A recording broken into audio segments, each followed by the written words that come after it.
Night Vision. Following clues left by our ancestors, we unbury the past to reveal a knowledge of unfathomable value, putting us just a little closer to our own true birthrights. From the secret history of a possible bloodline of Jesus Christ, the secret history of America's founders, to the secret history of extraterrestrial interaction on our planet, here to bring light to the night. Your host for Night Vision Radio, Renee Barnett.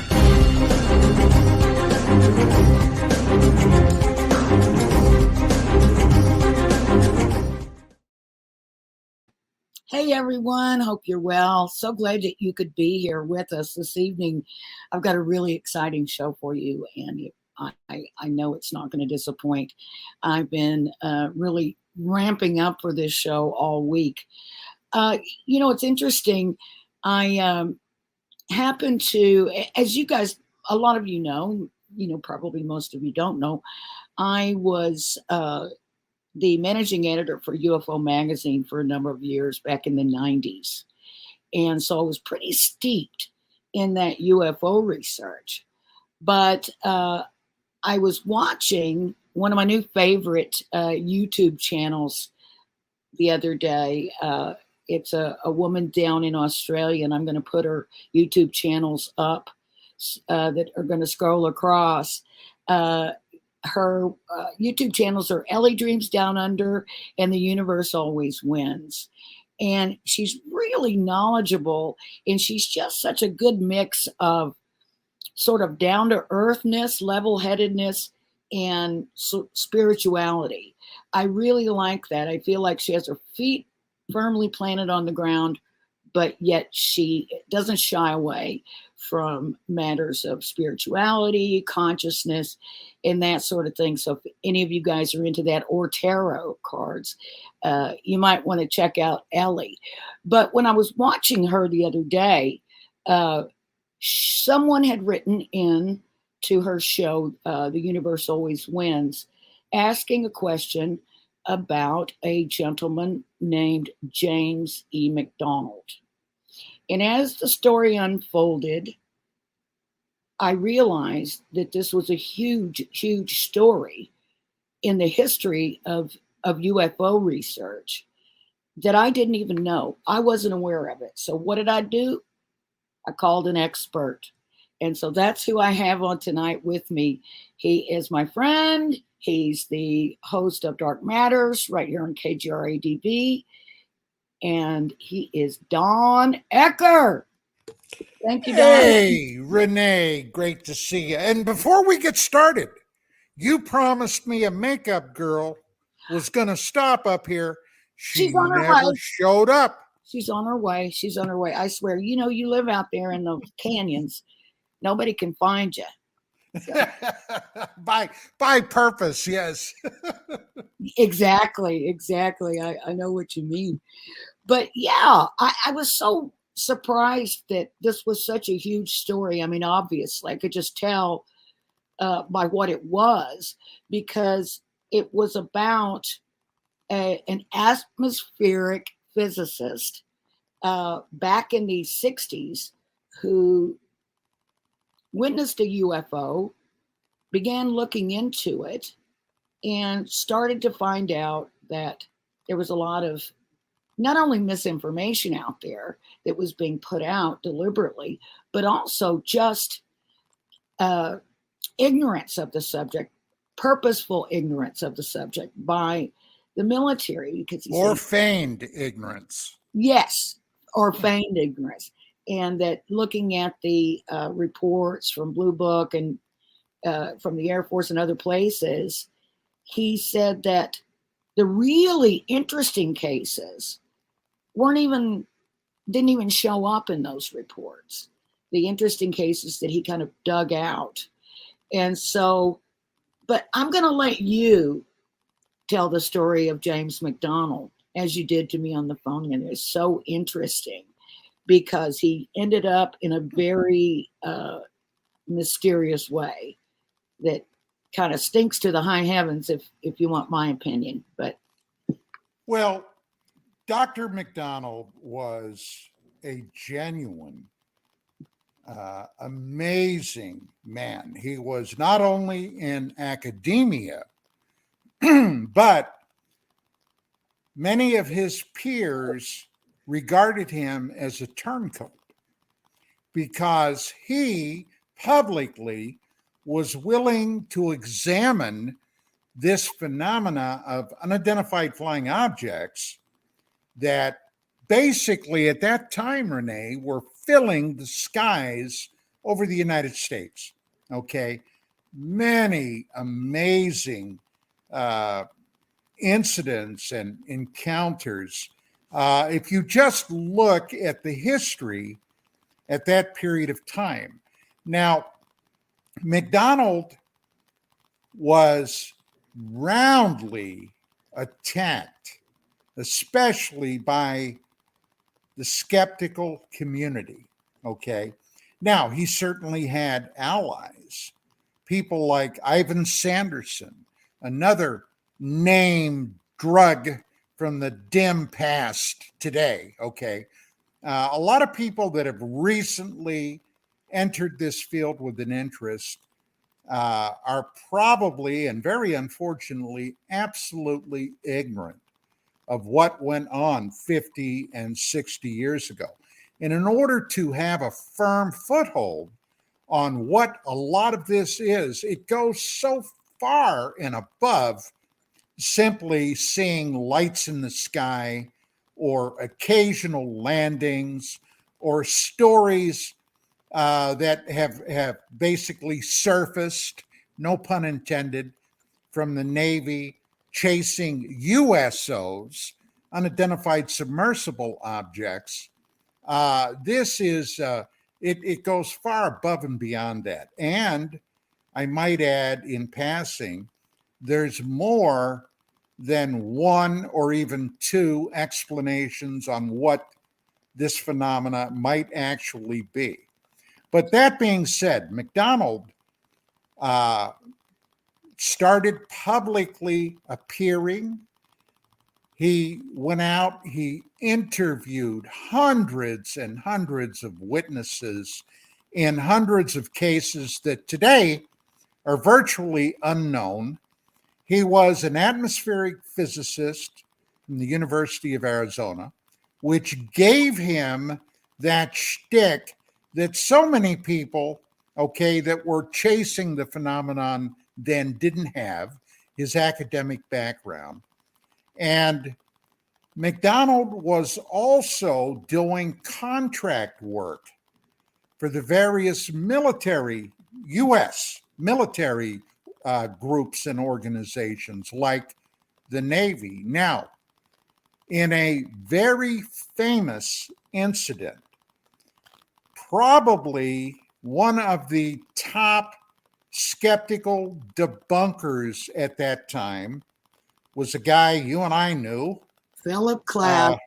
Philip J. Class, okay, who I interviewed twice on my original radio show. And in January of 1995, I caused Class to have a meltdown on my radio show in public, and Class exited the show screaming, "Bullshit, bullshit, bullshit," and he hung up, okay? That was Philip J. Class. But yeah. Class was an insidious, if I may be so bold, an insidious son of a bitch. He was so threatened by James E. McDonald that McDonald went to Australia on behalf of the U.S. Navy to do some research down there. Class was famous for writing letters behind people's backs and sending them to officialdom, and made the specious allegation, that means he lied, the specious allegation that McDonald was doing UFO research on the government dime, okay, which was an absolute total lie. Yeah. But he was also a bit more controversial in other areas. For example, at that period of time, you may remember, Renee, you and I were around then. Yeah, we're old. The British came out with the Concorde jet. Yeah. All right. Supersonic Concorde that could go from Europe to the United States in just a couple of hours. It was an amazing machine. Well, according to McDonald, who was this atmospheric physicist, he wrote a paper claiming that the Concorde had a negative impact on the ozone layer. Well, he was invited and called before Congress to give testimony, which he did. He laid out his scientific reasoning. And then some of those useless bastards in Congress began attacking him about ozone. Ozone? What the hell's ozone? What do you mean? What's ozone do? Okay, well, hey, they're not much more scientifically inclined today than they were then. But ozone is basically the material that keeps you and I from burning up in the sun and going outside, getting skin cancers, all that type of thing. It's filtering it out. He said, I guess it was Congress that he was speaking before, that, these SSTs, he goes supersonic transports, I guess, would cause this damage to the ozone layer. And he predicted an increase of skin cancers by 10,000 a year. But then a guy, I guess a cancer expert, was interviewed, and he said, "Oh, I think that's a gross underestimate." And we do now see, how many people just about everybody knows somebody that's had skin cancer. Well, you want to see skin cancer, go down to Australia. Oh, they have some brutal summers. Now, this is something else. This allegedly, I just saw this the other day, not to get off on a tangent concerning climate change, but it has been suggested, well, no, hell no, it's been stated, this is the hottest summer on record. Well, they really should go back and look at some of the data from the mid-1930s on, before World War II. We had some brutal weather then, but it's basically all dependent, from my research at any rate, on the cycles of the sun. Okay. But are you saying then that James McDonald had no point there? No, absolutely not. He had a very valid point. A very valid point. No, he told it just like, hey, the guy was genuinely an expert. Now, he began, especially from the academic community, and then people like Class made his life, and deliberately so, turned his life into a living hell. And finally, this is what used to happen to people. Yes. That had any credibility. What was the guy's? Oh, Paul Benowitz. Him. Benowitz. That's for all intents and purposes. That's an entirely different story. But let me finish up on McDonald. I'm sorry. McDonald, and at the time, most people were not aware of this, but his wife, McDonald's wife, was turning his life into a living hell too. He discovered that she was having affairs behind his back. And finally, the poor guy snapped. He got a gun and he shot himself. He tried to commit suicide, did not get the job done, although he did blind himself, a gunshot to the head. He was hospitalized, he was treated, etc. He survived, But when he came back out, he tried it once again, and this time he was successful.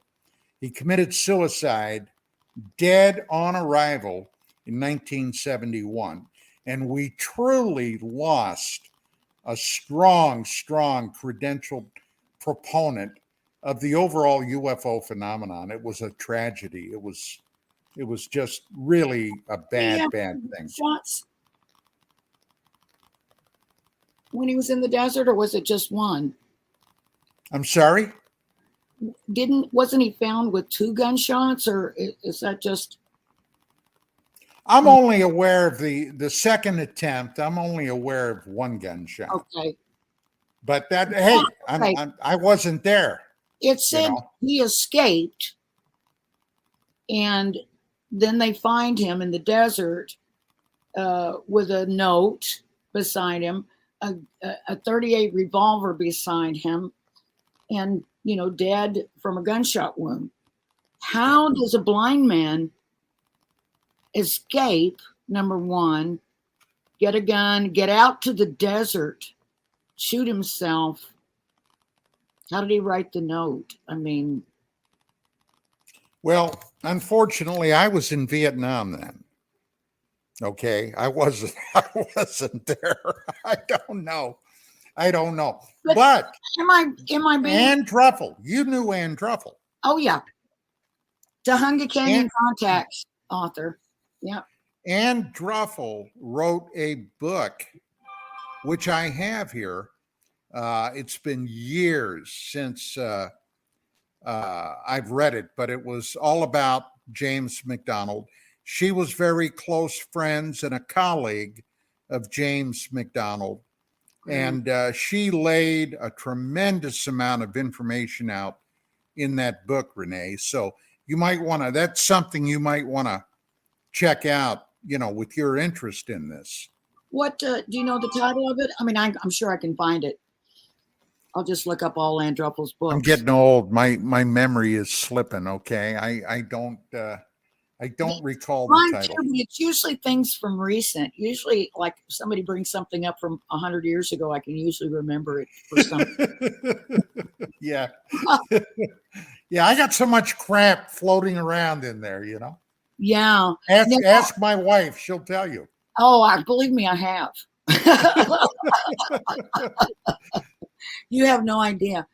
But, you started to hint at it a little bit, and you talked about it a little bit when we were doing the interview with you for the newsletter a week or so ago. And by the way, if anyone's interested in receiving the KGRA DB newsletter, we've just published our 2nd issue, and there are stories, there are show host spotlights, and upcoming events and different things that you might be interested in.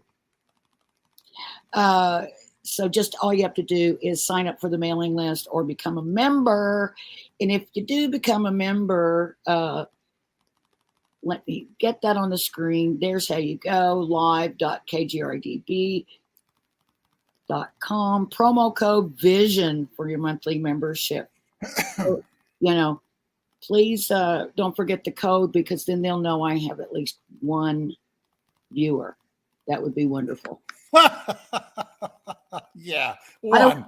I don't want to insult any of the 5 that might be listening right now, but I'm sure I have a lot more tonight, because I promoted this show, and Don always gets lots of attention. In fact, he's got a great show on this same channel, which we're going to talk about a little bit later. But I wanted to bring up something you just touched on, and that is that you're now questioning or expanding your ideas of what this phenomena could be or might be or is. Because I remember from our interview, you said when you started researching and started really looking into it, like back in the 60s, that you assumed that these things were from another planet or from another star system, something like that. But now you think they might be something else or they might be a combination. Can you explain that? Oh, sure. Uh, Everybody should be aware of author and journalist Graham Hancock. Okay. As a matter of fact, Hancock has a series on, Netflix right now that has generated, I mean, the archaeological community, academia have gone after this man hook, line, and sinker. They are so threatened by his research and what he has shown. And he once famously stated that we humans, humankind, is a species with amnesia, which is absolutely true. We have no more of an idea what happened a few thousand years ago than we have what may have happened a million years ago. What is it that basically forms the basis of our society as far as archaeology, things like that go?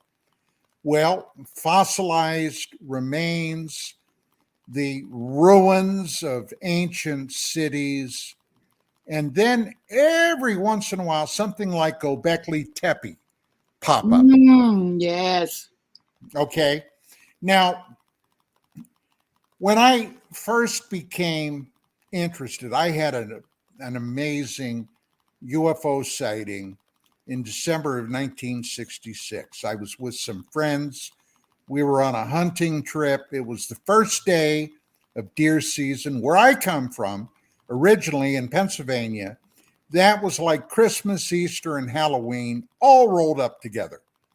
And we had spent the first day out. It was cold, snow, the whole 9 yards. And we were skunked. We didn't see a thing that day. So we're coming down off this hill. We're heading back to our cars. And suddenly, one of my buddies behind me starts yelling. And I thought, oh my God, that dummy, he saw a deer, or something. And I whipped around. I was all set to chew his butt. And I saw him standing there looking up in the sky. And I looked up, and here were 4 brilliant white lights overflying us. Now I'm guessing because I don't know for sure, but I don't think they were any more than maybe 12 or maybe 14, 15,000 feet. And as they overflew us, and they were going at a relatively slow speed for an aircraft, suddenly the light in the back part of this diamond formation shot straight up into the sky. I mean, like a rocket launching, and it was gone in just a couple of seconds. Now, the other 3 that were remaining are now in a V formation. And suddenly it was like somebody kicked them in the tailpipe and boom, they were out of sight in seconds, still going in the same direction. So, hey, I knew at that point, that's not anything we're flying. I don't know what it is. Later in the 80s, there's a lot of story there, and we don't have time tonight to go into all of it, but I began researching really in depth, trying to figure out if this was something I wanted to tackle or not. And I discovered, much to my amazement, that at that period of time, 65, 66, 67, in that part of the country, and I'm talking about primarily Ohio, Pennsylvania, West Virginia, New Jersey, and New York, there was a tremendously huge flap of UFO sightings. Now, later, as I really got into the subject, I found out that periodically happens. Kind of like, back in 2004, with the Nimitz battle group encounter. Suddenly, UFOs seemingly popped out of the landscape everywhere. And in 2017, when former, now deceased, Senator Harry Reid from Nevada held a press conference where he stated that he, with the help of two other senators, were able to acquire roughly $22 million out of the federal budget, which, by the way, is a mere pittance when you're talking about the DOD, all right, the Department of Defense. 22 million ain't nothing, really. But he got that money to set up a program within the Pentagon called ATIP, okay, the Aerial Threat Investigative Committee. And a lot of material came out after that. Now, in the UFO field, okay, there have been people that for decades have been waiting, fervently believing that sooner or later disclosure will come. Disclosure. Okay. Well, I'm here to tell you, I don't believe it will ever happen. And currently, I am writing a paper. I'm getting very close to completing this paper on why I believe disclosure not only won't happen, but it can't happen.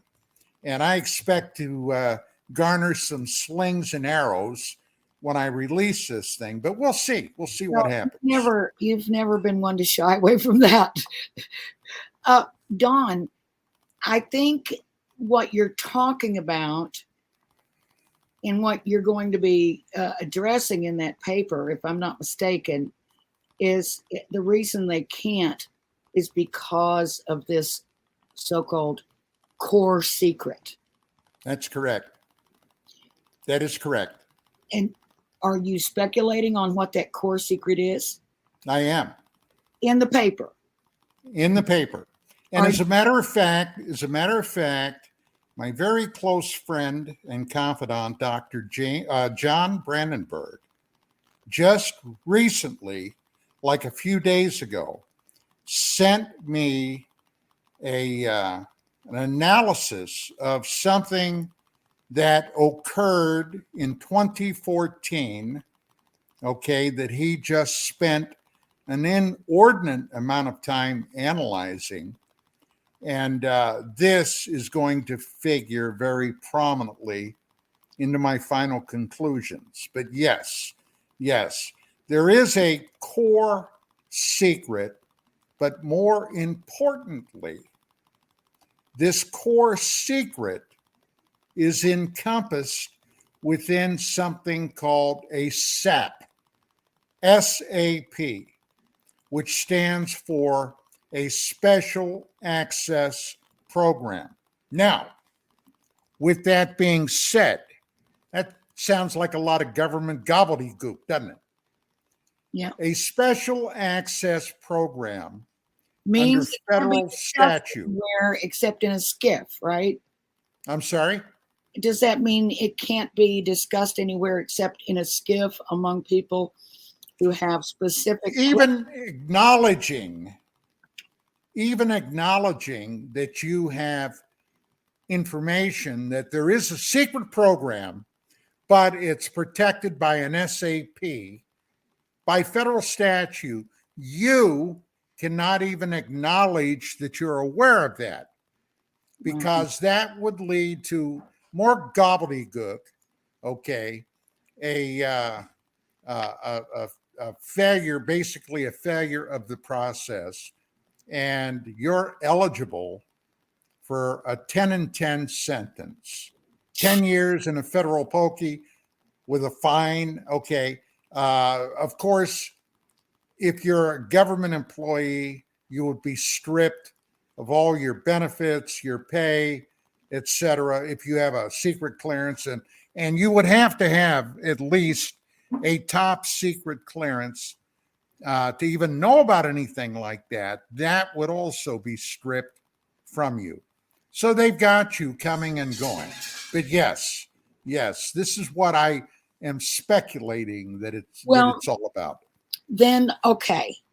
I guess the first thing that, might come to mind when we're talking about this core secret that they were covering up back then, okay, anything that was done back then is a long time ago now. Most of those people are dead, if not all of them. Bureaucracy, Renee, is forever. But what it says to me is it continues.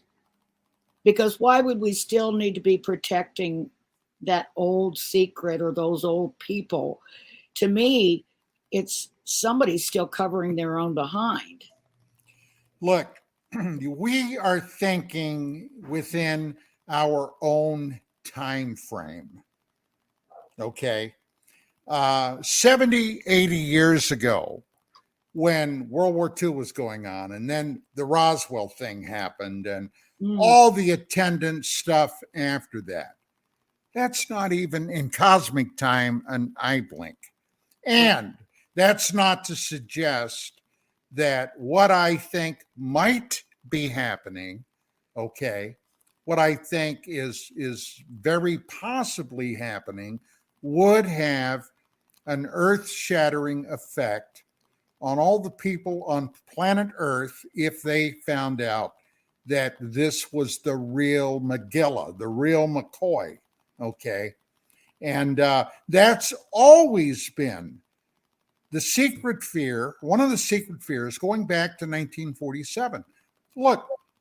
Or is the secret fear how they've sort of tortured people and killed people and, ridiculed people and ruined people's lives? Okay, let me tell you a little bit about that. At the height of the Second World War, there was nothing more secret than the Manhattan Project. Okay? The Manhattan Project was the development of nuclear weapons. Originally, it was theorized back then that this would be used on the Nazis because even though the Japanese were a bad threat, the Nazis were even worse. But we ended up defeating Nazi Germany before the A-bomb was ready. However, after a series of battles with the Japanese in places, Guadalcanal, Peleliu, Tarawa, Iwo Jima, Okinawa, which was the real bad one. Not that Iwo Jima and Peleliu wasn't, but Okinawa was, the casualties there among American soldiers and Marines was beyond the pale. The powers that be knew that it was unlikely the Japanese, because they were so fanatical, they were so stuck to the hip with their emperor, they would never surrender. The Japanese were getting ready and were training even young schoolgirls and schoolboys to fight the American invaders because they figured we would eventually invade Japan, okay, to fight to the death. The casualties, if we would have invaded Japan, were astronomical, in excess of probably 1 million. This was the figures that they came up with at the time. 1 million Allied casualties. Now that's dead and wounded and mentally shattered people. And the Japanese would have suffered, 5, 10, 15 million casualties, mostly among their civilian population. So Harry Truman, who was the president after President Roosevelt died, made the executive decision, we've got to stop this. If I don't use this, how could I justify it to the American mothers and wives and sweethearts of all these men that would die? We've got to stop it. We've got to do it as soon as possible. Well, as soon as the bomb was ready, they dropped it. Now, on the heels of dropping those 2 atomic weapons on Japan, other weird things began happening. In 1946, another series of phenomena launched in Northern Europe called the ghost rocket phenomenon, something that was never, successfully concluded as to what that was, although it had a strong smell of UFOs about it. And let's not forget, in the latter part of the war, October, November, December of 1944, our bombers that were flying into Europe, and not only Europe, but also in the Pacific, were being harassed by a phenomenon called Foo Fighters. Now, after the bombs were dropped, suddenly, UFOs started showing up all over the United States. If you remember your UFO history, Kenneth Arnold, on June 24th, 1947, encountered a flight of unknowns over near Mount Rainier that he computed were traveling between 12 and 1,600 miles an hour. At that time, our fastest aircraft, fighter plane, could travel in level flight roughly 450 miles an hour. Wow. We had not even yet gotten the jet operational. So, this was a huge story. And then a few days later, the Roswell event happened. Around the 4th of July, 1947. Now, the reason I mention that, is within a few weeks, something incredible suddenly happened, seemingly out of the blue. Number one, the United States Army had its air arm stripped away from it, and it became a separate service entity, the Air Force. Wow. That was first. When that happened? Huh? That's when that happened, huh? Yes. Immediately following Roswell. Then something else happened. The National Security Act came out of the blue from the government and was signed into law. Now, what does that mean? Well, under the National Security Act, under that auspice of national security, the government can and will do anything if it's considered a threat to our national security. Now, that includes premeditated murder, They can whack somebody if they deem that this person is a threat to national security. And then something else happened, all right? And this is all within 6 to 8 weeks after Roswell. Out of the blue, from the old World War II intelligence organization, the OSS, that was cut away, boom, gone. The Central Intelligence Agency comes into its existence. And there's another agency, that popped up in that time frame that was secret for 35 years after. Hardly anybody ever heard of it. The National Security Agency. Now, today, NSA. Just think about this. Every time you use your cell phone or your telephone, or you get on a radio, whatever, we're being observed right now, Renee. We're being observed. When Vicki and I were doing, my wife and I and you were doing UFO Magazine, we were periodically under surveillance. They surveilled us. Why? Well, I like to think it was because of the hard-hitting reporting we did. All right? But I know I was surveilled. I can remember my old friend, and you know him very well, Richard Saraday. Oh, yeah. He and I were working on trying to get some television projects going in the early 90s. One day, when Richard came out to and at the time, we were publishing the magazine out of our home before we got our offices. I remember Richard came out and he said, "Hey, Don," he said, "who's that van right down the street there?"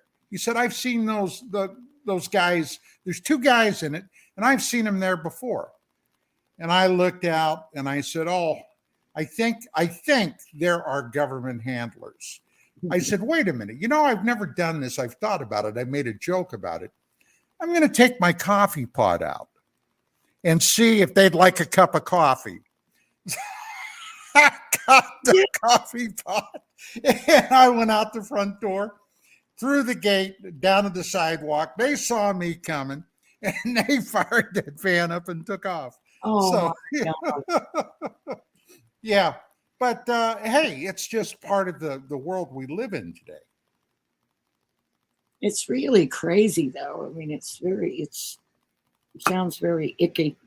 Now, one of the things that struck me when I happened to see that story on James McDonald the other day was, wait a minute, this guy was a serious guy. He was supported by people like astronaut Gordon Cooper. Mm-hmm. And, knowing what I knew about Gordon Cooper from my old days at UFO Magazine, I remember when Vicki interviewed Gordon Cooper. Well, we both did. Well, I had the delightful job of transcribing those because I was the low man on the totem pole.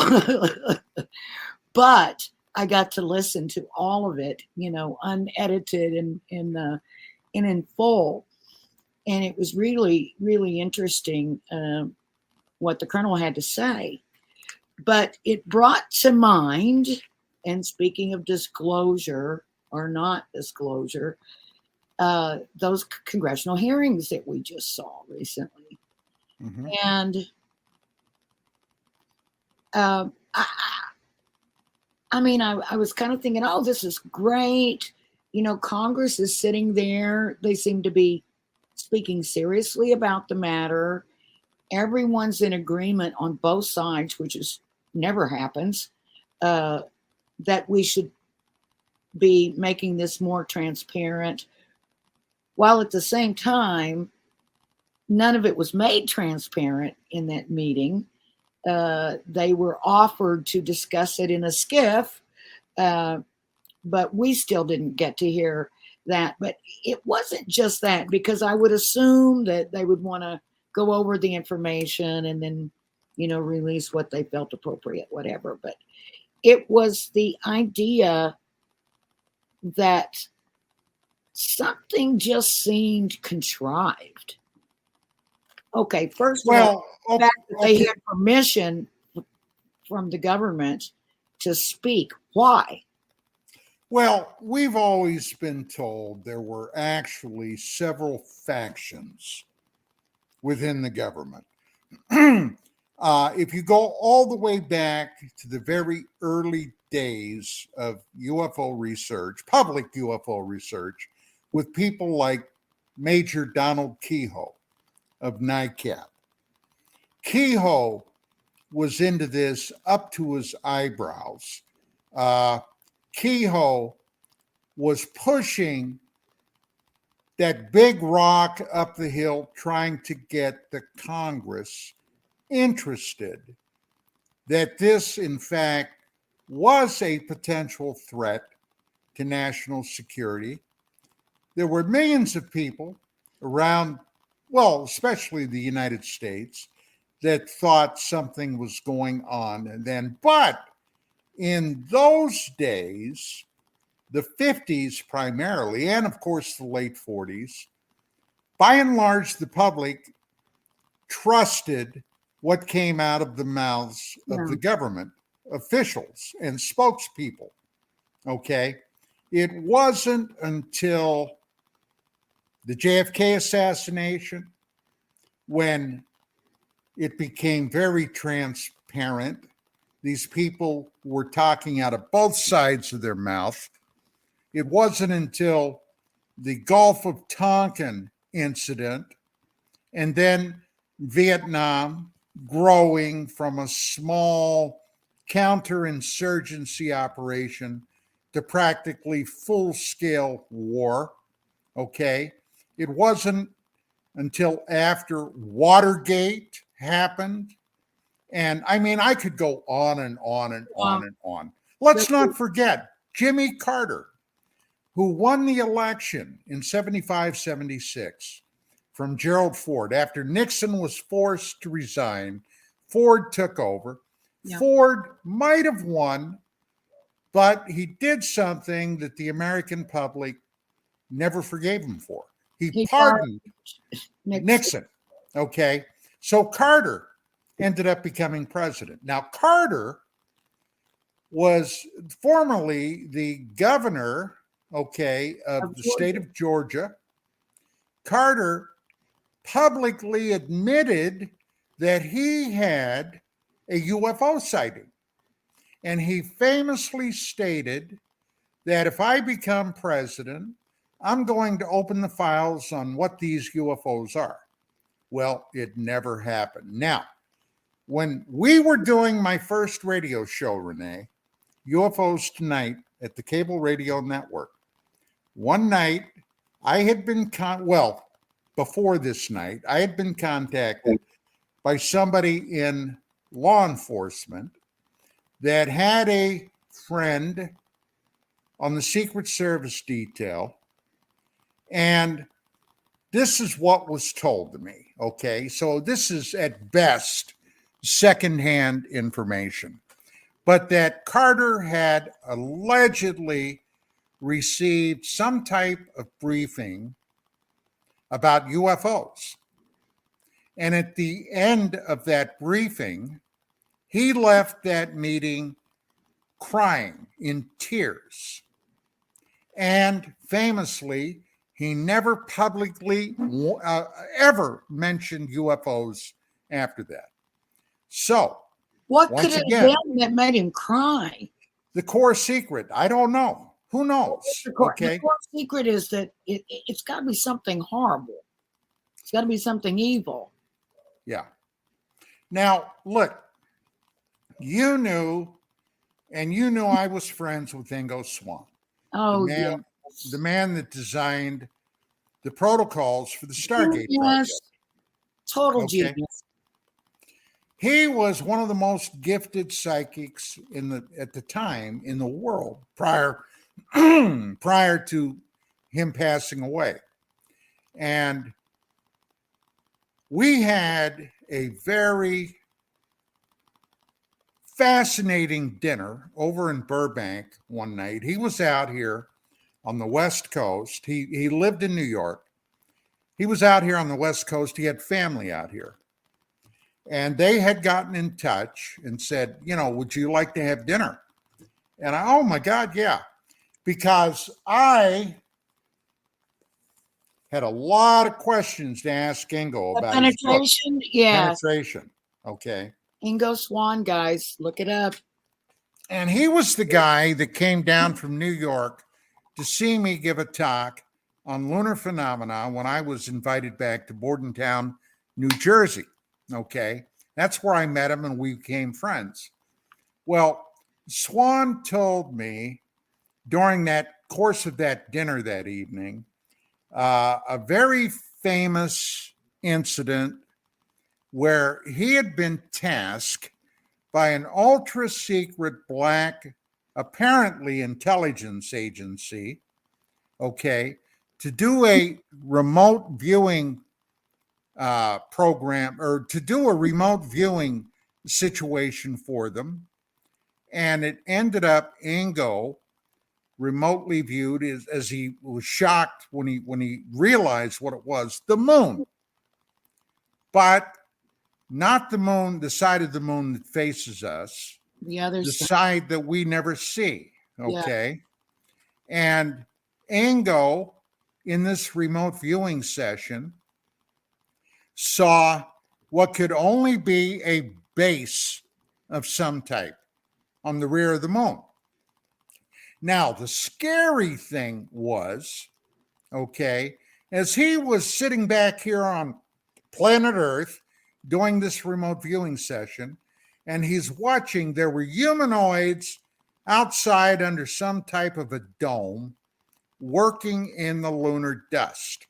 And suddenly, one of them looked up in the sky. Now, this is all, this is all in the mind's eye, but looked up in the sky where Ingo imagined he was observing them. And then others all began looking up, and he realized that somehow they sensed him there. It scared him so badly that he snapped out of that session, okay? And he told me, he said, for the next 3-4 months, he said, I was terrified they were going to track me down and fry my brains, okay? This is some wild stuff. But he said they were not kindly disposed toward the human race. Okay, so make of that what you will.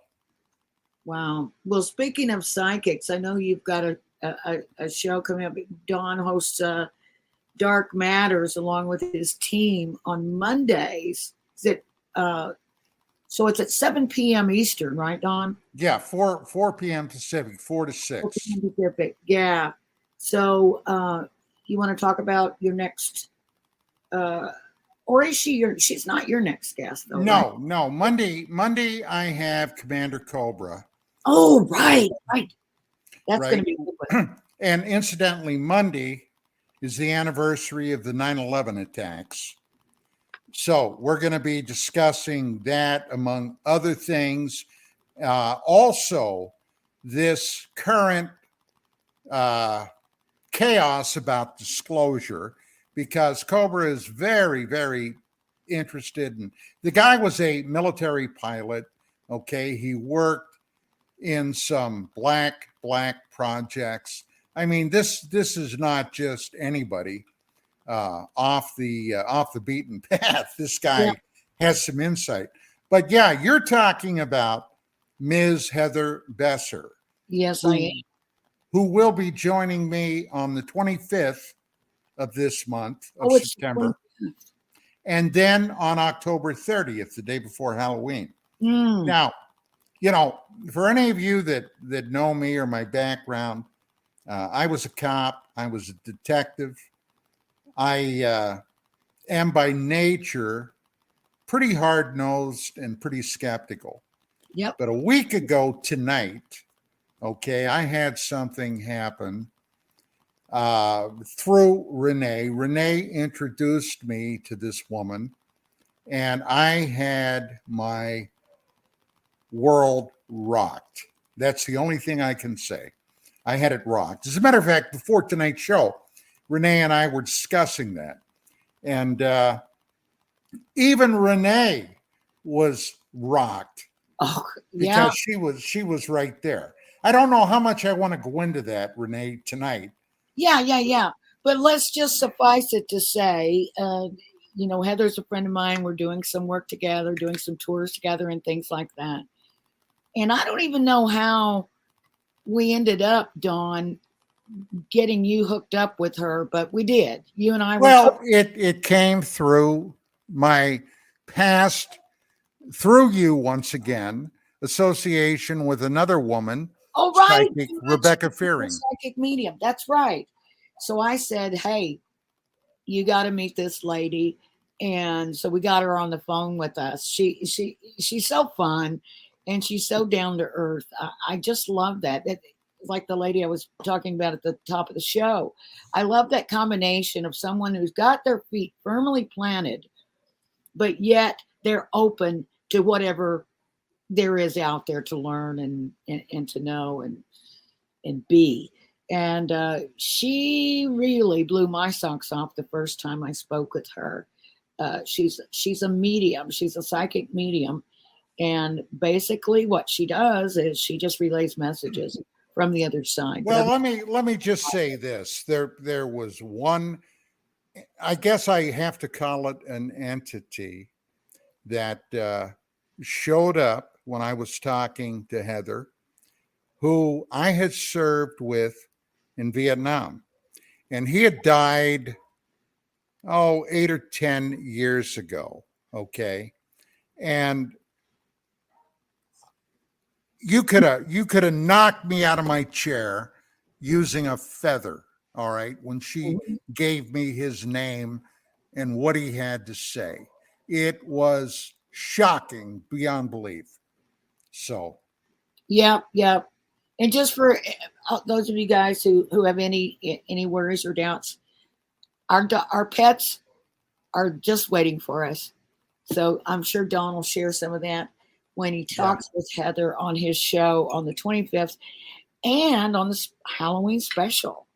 So we're going to be looking forward to that. Yes, we are. Oh my God. And you know, you are welcome to join in.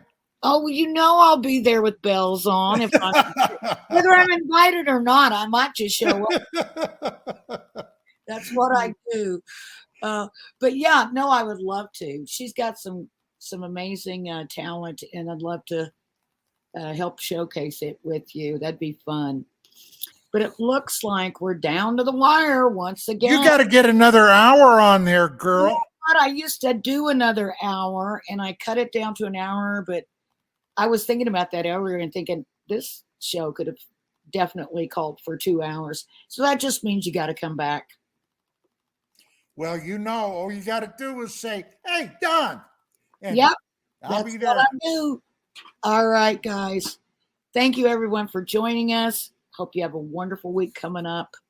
And see you later. Good night. Renee, it's been great. Thank you. Thank you, Dawn.